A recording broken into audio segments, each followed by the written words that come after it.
4 stages of learning that I really dove into a couple of years ago, and I'm loving this.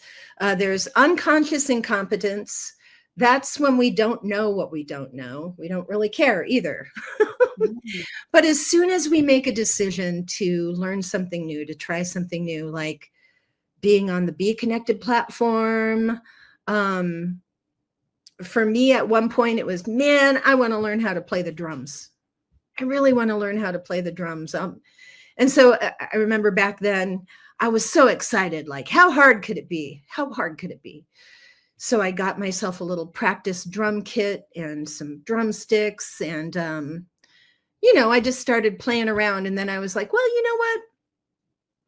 I really know now that I do not know what I'm doing.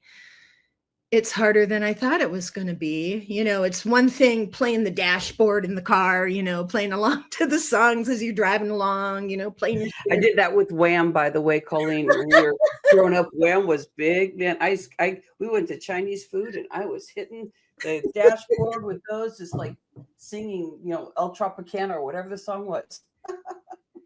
Well, then, so I tried to translate that, you think you sound so great. It's like singing in the shower, right? So then I took some lessons and I knew I needed to practice.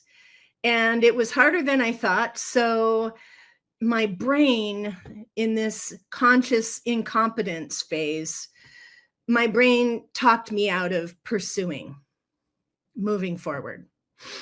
And that's what stops a lot of people when they are learning new things. It becomes difficult, or they hit a snag, or they make the first pancake. And it's like, I can't even imagine creating one that's edible.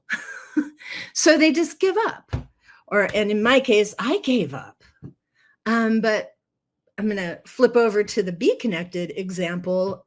When I first joined the platform, I was like, ooh, wow, I don't know a lot of things, but you know what? I know that right now I am creating more brain power that's going to serve me in the future.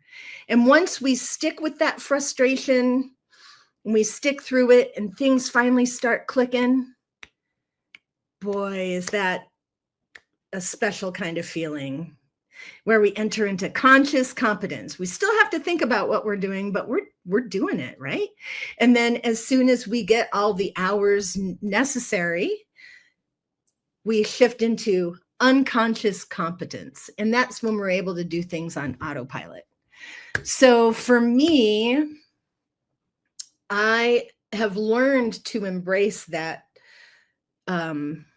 phase of conscious incompetence. And that was a hard pill to swallow.